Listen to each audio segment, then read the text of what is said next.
آج کا موضوع قرآن و سنت کے دلائل کی روشنی میں واضح ہوگا، اور یہ بات بھی معلوم ہوگی کہ حکومت وقت جو قادیانیوں کے ساتھ روابط و تعلق کو روا سمجھتے ہوئے مسلمانوں کے جذبات کو کسی نہ کسی اعتبار سے ان کے جذبات کو تنقید کا نشانہ بناتے ہیں، ایسی صورت میں اہل ایمان کس طرح اپنے جذبہ ایمانی کا اظہار کر کے اپنے آقا کے اس عقیدے کے تحفظ کی بات کرتے ہیں۔ گرامی قدر حضرات، اللہ رب العزت نے قرآن مجید فرقان حمید کے اندر اسلام کے بنیادی عقائد کو جب ذکر کیا تو بیشتر آیات وہ ہیں جو ہمارے پیارے نبی صلی اللہ علیہ وسلم کے نبوت و رسالت کے ان معاملات کو ذکر کرتی ہیں جس میں کچھ خوبیاں جو صرف ہمارے پیارے نبی صلی اللہ علیہ وسلم کو دی گئیں اللہ نے ذکر فرمائی۔ تو عقیدہ نبوت و رسالت جس طرح اسلام کے عقائد میں دوسرا عقیدہ ہے، اسی طرح اس میں عقیدہ ختم نبوت ضروریات دین میں سے ہے۔ ضروریات دین ان معمولات کو کہتے ہیں، ان امور کو کہتے ہیں جن کا دین میں سے ہونا لازم اور ضروری ہے، اور ضروریات دین کا انکار کرنا بندے کو دائرہ اسلام سے خارج کر دیتا ہے۔ ختم نبوت پر دلیل دینا ایسے ہی ہے جیسے کوئی کلمہ پڑھنے والا مسلمان وہ کہے مجھے لا الہ الا اللہ پر دلیل دو۔ جیسے اللہ وحدہ لا شریک کا ایک ہونا بالکل واضح ہے، اس میں کوئی ڈاؤٹ شک نہیں، اسی طرح ہمارے آقا نبیوں میں سب سے آخری ہیں، اس میں بھی کوئی ڈاؤٹ اور شک نہیں ہے۔ یہ بالکل بدیہی مسئلہ ہے، قطعی مسئلہ ہے، اجماعی ہے، یعنی جو قطعی بدیہی اجماعی موقف ہو مسلمانوں کا، پوری امت کا، اس سے اختلاف کرنا ایسے ہی ہے جیسے کہ بالکل چمکتے ہوئے سورج کے سامنے کوئی بندہ دن کا انکار کر دے۔ گرامی قدر حضرات، نبی کریم صلی اللہ علیہ وسلم ارشاد فرماتے ہیں فضلت علی الانبیاء بست، اللہ نے مجھے باقی نبیوں پر 6 طرح سے فضیلت عطا فرمائی۔ پہلی فضیلت سرکار فرماتے ہیں اللہ نے مجھے جوامع الکلم عطا فرمائے، تھوڑا سا کلام سرکار کریں اس کی گہرائی سمندر سے بھی زیادہ ہے، جوامع الکلم۔ سرکار فرماتے ہیں نصرت بالرعب، اللہ نے رعب اور دبدبہ سے میری مدد فرمائی۔ 1 مہینے کی مسافت کے فاصلے پہ سرکار کھڑے ہوں دشمن کے دل پہ رعب طاری ہو جاتا ہے۔ سرکار فرماتے ہیں کہ میری فضیلت ہے ارسلت الی الخلق کافہ، اللہ نے مجھے تمام مخلوق کا رسول بنا کے بھیجا ہے۔ ہمارے آقا کسی ایک قوم قبیلے کے رسول نہیں ہیں، ساری مخلوق کے رسول بنا کے۔ آقا علیہ السلام فرماتے ہیں اللہ نے میرے وجود مقدس کی برکت سے پوری روئے زمین کو سجدہ گاہ بنا دیا، جہاں چاہے نماز پڑھنے اللہ قبول کر لیتا ہے۔ اور طہورا فرمایا پاک بھی کر دیا، مٹی پہ ہاتھ مار کے چہرے اور اپنے بازوؤں پہ مل لو، اللہ تیمم کا اجر دیتے ہوئے بندے کی عبادت کو قبول کر لیتا ہے۔ پانی نہیں ہے، کوئی عذر ہے تو تیمم، یہ سرکار کو فضیلت، یہ 5ویں فضیلت۔ اور 6ٹھی فضیلت کیا ہے؟ سرکار فرماتے ہیں وَخُتِمَ بِيَ النَّبِيُّونَ، اللہ رب العزت نے نبوت کے سلسلے کو مجھ پہ ختم فرما دیا۔ یہ 6 فضیلتیں سرکار فرماتے ہیں اللہ تعالیٰ نے مجھے عطا فرمائی۔ گرامی قدر حضرات، یاد رکھیے کچھ امور وہ ہوتے ہیں جو کسبی ہیں اور کچھ وہ ہیں جو وہبی ہیں۔ وہب و کسب میں کیا فرق ہے؟ وہبی امور وہ ہیں جو صرف اللہ اپنے فضل سے عطا فرماتا ہے، اس میں بندے کا اپنا کوئی عمل دخل نہیں، اور کسبی وہ ہیں جو بندے کی اپنے عمل دخل عبادت ریاضت سے اسے حاصل ہو جاتے ہیں۔ جیسے ایک امتی ہے، ایک شخص ہے، وہ عبادت میں، ریاضت میں، فرضی عبادات، نفلی عبادت میں مسلسل جہد مسلسل کے ساتھ آگے بڑھتا جائے، اللہ اس کو متقی کا درجہ، ولی کا درجہ، غوث کا، قطب کا، ابدال کا یہ درجہ عطا فرما سکتا ہے۔ یہ بندے کی عبادت پر ڈیپینڈ کرتا ہے۔ یہ عہدے انسان کو عبادت کی وجہ سے نصیب ہو سکتے ہیں، لیکن کچھ ایسے عہدے ہیں جو عبادت سے نصیب نہیں ہوتے، جس میں نبوت اور رسالت ہے۔ کوئی بندہ یہ کہے کہ میں اتنی اللہ کی عبادت کر چکا ہوں، رب نے مجھے امتی سے اٹھا کے اب عبادت کر کے خود نبی بنا دیا ہے، ایسا ممکن نہیں ہے۔ نبوت اور رسالت کے لیے اللہ نے جن کو منتخب کرنا تھا، اللہ نے عالم ارواح میں ان کا اجتماع کیا۔ وَإِذْ أَخَذَ اللَّهُ مِيثَاقَ النَّبِيِّينَ لَمَا آتَيْتُكُم مِّن كِتَابٍ وَحِكْمَةٍ ثُمَّ جَاءَكُمْ رَسُولٌ۔ اللہ فرماتے ساری روحوں کو جمع کر کے ہم نے خطاب کیا، اے انبیاء اور رسول اعظام کی روحو، میں تمہیں منصب نبوت اور رسالت عطا فرماؤں گا۔ مجھ سے ایک وعدہ کرو، اگر تمہاری نبوت اور رسالت کے دور میں میرے محبوب تشریف لے آئے، ایسے رسول مصدق لما معکم جو تمہاری باتوں کی بھی تصدیق کریں گے، تو کیا کرنا ہے؟ اللہ فرماتا ہے لَتُؤْمِنُنَّ بِهِ وَلَتَنْصُرُنَّ، تم نے اپنا کلمہ چھوڑ کر میرے محبوب کا کلمہ پڑھ کے ان پہ ایمان لے آنا ہے، ان کی مدد بھی کرنی ہے۔ یہ عالم ارواح میں اللہ رب العزت نے منتخب کر دیا۔ اس میں کوئی شخص دنیا میں آ کر امتی کا دعویٰ کر کے پھر کہے جی میں نبی ہو گیا، ایسا کبھی ممکن نہیں ہے۔ حضرت عیسیٰ علیہ السلام پیدائش ہو گئی بغیر باپ کے، جناب حضرت مریم علیہ السلام جب اٹھا کے ننھے بچے کو لے کے آئیں تو قوم نے کہا مریم تم تو بڑے پاک خاندان کی ہو، شادی تمہاری ہوئی نہیں، بچہ کدھر سے آ گیا؟ آپ خاموش ہیں۔ اللہ فرماتا فاشارت الیہ، عیسیٰ علیہ السلام ماں کی گود میں ہیں، دودھ پی رہے ہیں، آپ نے بچے کی طرف اشارہ کیا کہ اس سے بات کرو، بول نہیں رہی۔ لوگ پکار اٹھے، قالو کیف نکلم من کان فی المہد صبیا، جو ماں کی گود میں دودھ پی رہا ہے ہم اس سے کیسے کلام کریں؟ جب لوگوں نے یہ کہا تو جناب عیسیٰ روح اللہ علیہ السلام دودھ چھوڑ دیتے ہیں، بائیں ہاتھ سے ٹیک لگائی، دائیں انگلی کو کھڑا کر کے کہا انی عبد اللہ آتانی الکتاب وجعلنی نبیا، اے لوگوں میری ماں پہ تہمت نہ لگانا، میں اللہ کا بندہ ہوں، رب نے مجھے نبوت کا تاج بھی پہنایا ہے، اللہ نے مجھے انجیل مقدس یعنی کتاب بھی عطا فرمانی ہے۔ آپ نے ماں کی گود میں دودھ پیتے ہوئے رب کا قرآن پڑھ رہا ہوں۔ اللہ فرماتا ہے جناب عیسیٰ علیہ السلام اس مقام پہ یہ ذکر کر رہے ہیں انی عبد اللہ، میں اللہ کا بندہ ہوں، آتانی الکتاب، اللہ نے مجھے کتاب عطا کی، وجعلنی نبیا، رب نے نبوت کا تاج میرے سر پہ رکھ دیا۔ اس کا مطلب جو نبی ہے وہ ماں کی گود میں بھی کیا ہے جی؟ نبی ہے، وہ ماں کی گود میں بھی نبی ہے۔ وہ یہ نہیں ہے کہ بڑی عمر میں جا کے نبی بنتا ہے، نبی ماں کی گود میں بھی نبی، وہ عالم ارواح میں بھی نبی۔ گرامی کے حضرات، اسی طرح ہمارے پیارے نبی صلی اللہ علیہ وسلم اللہ کے آخری نبی ہیں، اور ان کی یہ شان جو اللہ رب العزت نے قرآن میں بھی ذکر کی، حدیث میں بھی ذکر کی۔ یاد رکھیے اسلام میں کسی بھی مسئلے کے ثبوت کے لیے بنیادی طور پر ابتدائی طور پر 3 ریسورس ہیں۔ کتنے جی؟ 3۔ ان کو ماخذ شرع بھی کہتے ہیں۔ سب سے پہلا اللہ کا قرآن جس سے مسائل کا ثبوت ہوتا ہے، قرآن، اس کے بعد احادیث نبویہ، اس کے بعد اجماع امت، یعنی امت کے تمام لوگوں کا اس پہ اتفاق ہو جائے۔ تو کتنے ریسورس ہوئے جی؟ 3۔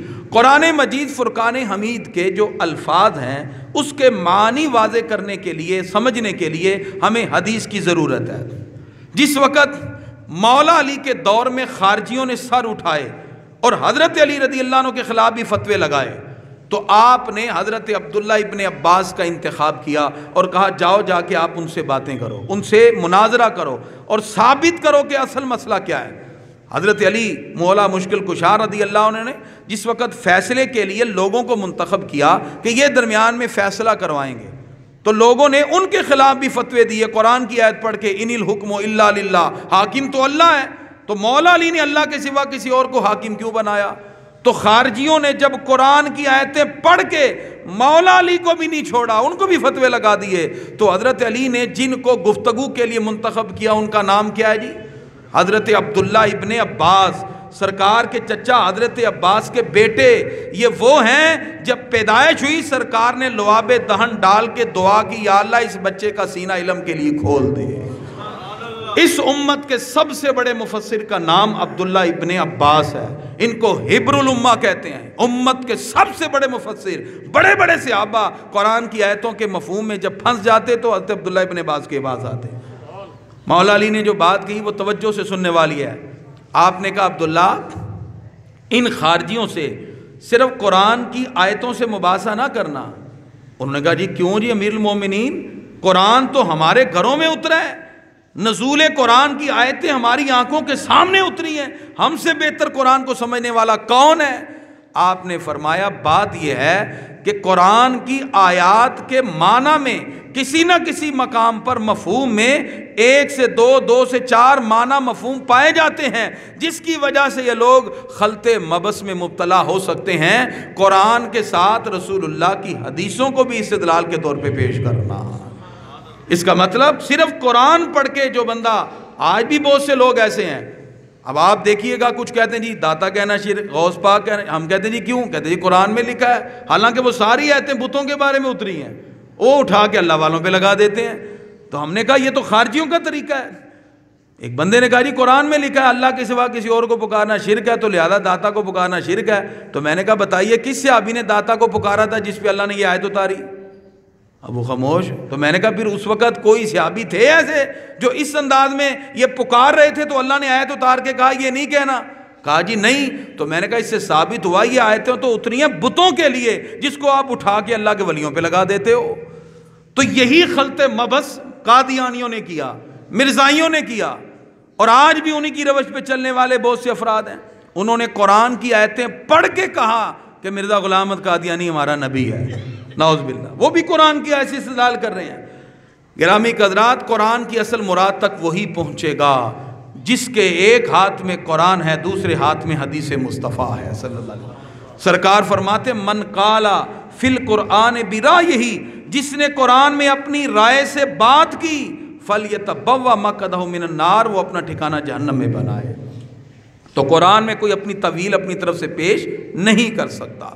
اس بر صغیر کے اندر انگریزوں کی سازش سے ایک نئے نبی کو بنانے کی سازش کی گئی۔ گرامی حضرات، جس وقت مرزائیوں کی طرف سے نبوت کے معاملے کے اندر اختلافات پیدا ہوئے تو اہل اسلام پھر میدان عمل میں آئے۔ مرزائیوں سے ہمارا اختلاف کیا ہے؟ یاد رکھیے 1891 تک مرزا غلام احمد قادیانی ایک عام مسلمان کی حیثیت سے جانا جاتا ہے۔ 1891 میں 1891 میں اس نے دعویٰ یہ کیا کہ میں مجدد ہوں۔ اس نے کہا میں مجدد ہوں، دین کی تجدید کرنے کے لیے آیا ہوں، میں مجدد ہوں، اور اپنے آپ کو اس نے مہدی تک کہہ دیا۔ 1899 میں 1899 میں اس نے یہ دعویٰ کیا کہ میں مسیح موعود ہوں، وہ عیسیٰ جنہوں نے قیامت کے قریب آنا تھا وہ میں ہوں۔ جب ان سے کہا گیا بھی عیسیٰ کی والدہ کا نام تو مریم ہے، تیری ماں کا نام تو مریم نہیں ہے، تو کیسے عیسیٰ ہے، تو کیسے مسیح ہے؟ تو اس نے اپنی طرف سے نبوت کی اقسام کرنا شروع کر دی۔ اس نے کہا جی ایک ہوتا ہے نبی، دوسرا ہوتا ہے ذلی نبی جو نبی کی فوٹو کاپی ہوتا ہے، ایک ہوتا ہے بروزی نبی وہ نبی کا عکس ہوتا ہے، ایک ہوتا ہے تشریعی نبی شریعت والا، ایک ہوتا ہے غیر تشریعی نبی بغیر شریعت والا۔ اس نے کہا میں بغیر شریعت والا غیر تشریعی نبی ہوں، یعنی میں اصطلاحی اور حقیقی نبی نہیں بلکہ میں مجازی نبی ہوں، نعوذ باللہ۔ اور اس نے اپنے اس دعوے پر طرح طرح کے دلائل دینا شروع کر دیے جو کہ ازالہ اوہام کے اندر موجود ہے۔ وہ کتاب میرے پاس موجود ہے، جو دیکھنا چاہے میں دکھا سکتا ہوں۔ ازالہ اوہام میں اس نے اس بات کو ثابت کیا کہ میں مجازی نبی ہوں۔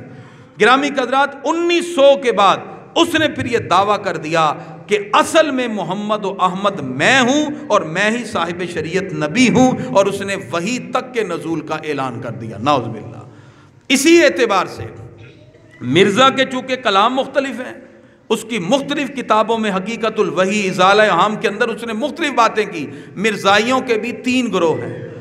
ایک گروہ مرزائیوں کا وہ ہے جو یہ کہتا ہے کہ مرزا غلام احمد مستقل صاحب شریعت نبی ہے، اور یہ ظہیر الدین اروپی کا یہ گروہ ہے جو اس کو مستقل نبی مانتا ہے۔ ان کا دوسرا گروہ وہ ہے جو کہتا ہے کہ مرزا غلام احمد قادیانی تشریعی نہیں بلکہ غیر تشریعی نبی ہے، شریعت کے بغیر والا، اس کا بانی مرزا محمود ہے، اور یہ زیادہ طور پر یہاں پائے جاتے ہیں جو مرزا کو ذلی نبی کہتے ہیں یا غیر تشریعی نبی کہتے ہیں۔ اور تیسرا گروہ جس کو لاہوری گروپ کہا جاتا ہے، یہ پہلا گروپ ربوی گروپ ہے، یہ لاہوری گروپ ہے، ان کا کہنا یہ ہے کہ جو مرزا غلام احمد ہے یہ مسیح موعود ہیں، جس عیسیٰ کے آنے کا ذکر تھا وہ عیسیٰ ہمارے یہی مرزا غلام احمد قادیانی، نعوذ باللہ۔ یہ 3 ان کے گروہ ہیں، اور یہ تینوں کے تینوں دائرہ اسلام سے اس لیے خارج ہیں، ایک نے تشریعی نبی ہونے کا دعویٰ کر دیا، ایک نے مرزا کے غیر تشریعی ہونے کا دعویٰ کیا، اور تیسرے نے مسیح موعود ہونے کا دعویٰ کر دیا۔ یہ تینوں کے تینوں دائرہ اسلام سے خارج ہو گئے۔ اب مجھے بتائیے مرزائی کلمہ پڑھے تو اعتبار ہے؟ کیونکہ ان کا ایک موقف یہ بھی ہے کہ 1857 میں قرآن جو اصل تھا وہ اٹھا لیا، اب جو قرآن نازل ہوا ہے یہ ہمارے مرزا غلام احمد قادیانی پہ نعوذ باللہ۔ یہ کلمے میں جو لا الہ الا اللہ محمد رسول اللہ کہتے ہیں تو کہتے ہیں محمد سے مراد غلام احمد قادیانی ہے، یہ خود کلمے میں یہ اعتبار کرتے ہیں۔ میری خود ایک خاتون سے بات ہوئی جو قادیانی، اس نے اعتراف کیا اس بات کا کہ ہم اس کو ذلی نبی مانتے ہیں، اقرار کیا اس بات کا، اعتراف کہ ہم اس کو ذلی نبی مانتے ہیں، اور اس پر جو اس کی کتاب ازالہ اہام ہے وہ مانتے ہیں۔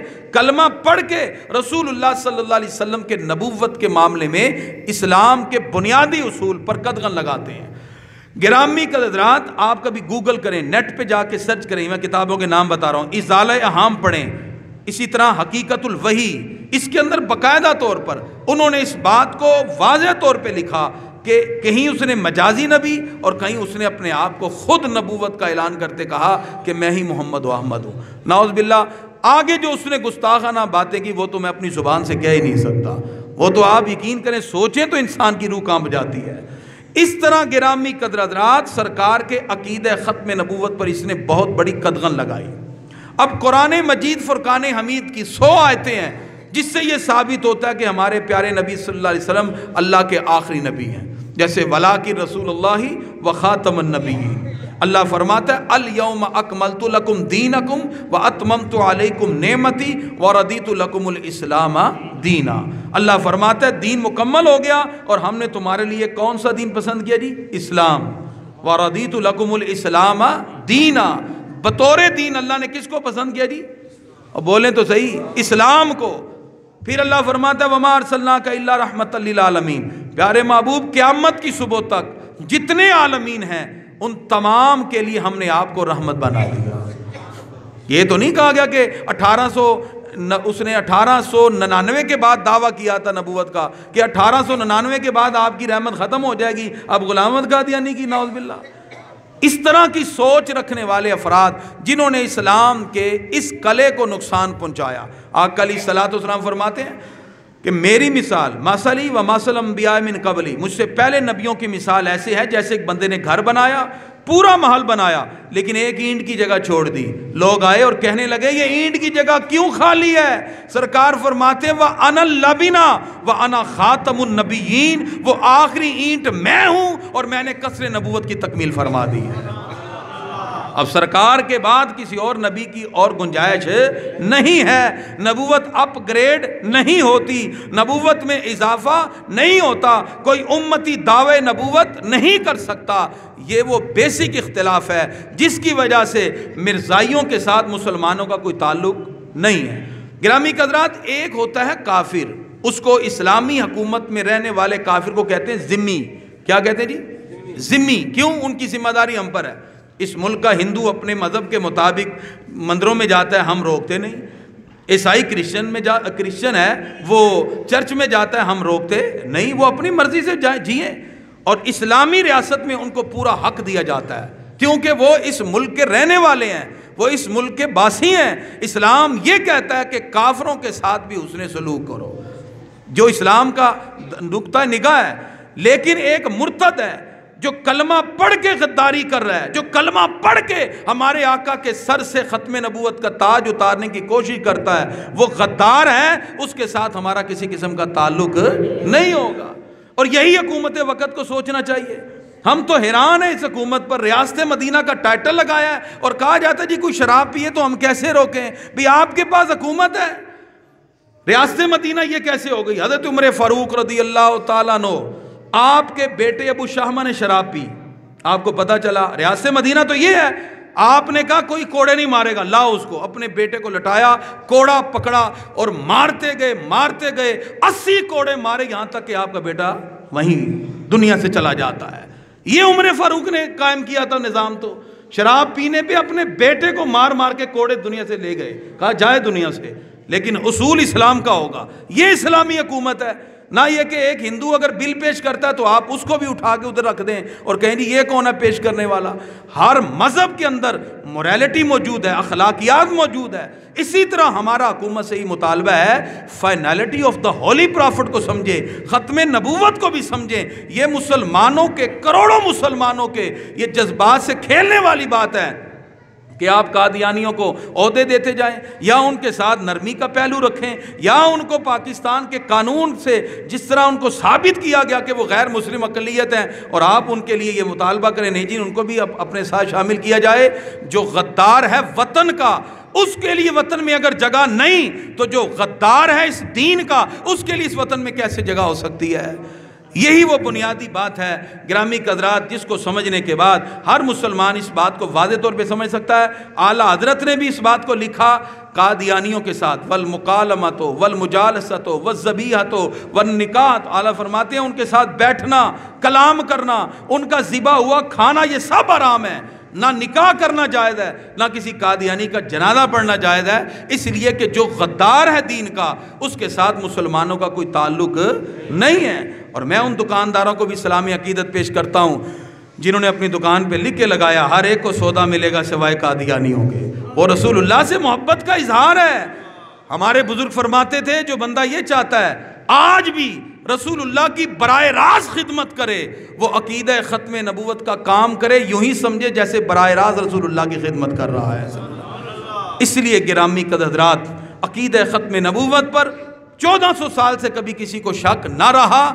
مرزائی قادیانی اس وقت بھی دندناتے پھرتے ہیں، جن کی کوشش یہ ہے کہ مسلمانوں کے لوگوں کو کسی نہ کسی طرح ان کے ایمان سے ہٹا دیا جائے۔ وہ لالچ دیتے ہیں، وہ ویزے کا لالچ، کسی بھی اعتبار سے مسلمانوں کو چاہیے اپنے نبی کی حرمت کے لیے اس مقام پر ڈٹ جائیں اور آقا علیہ الصلوۃ والسلام کے عقیدہ ختم نبوت کے پرچم کو بلند کرتے جائیں۔ اللہ تعالی ہم سب کو غیرت ایمانی کے ساتھ اپنے آقا کی عزت و ناموس پہ پہرا دینے کی توفیق عطا فرمائے۔ وما علیہ الا البلاغ۔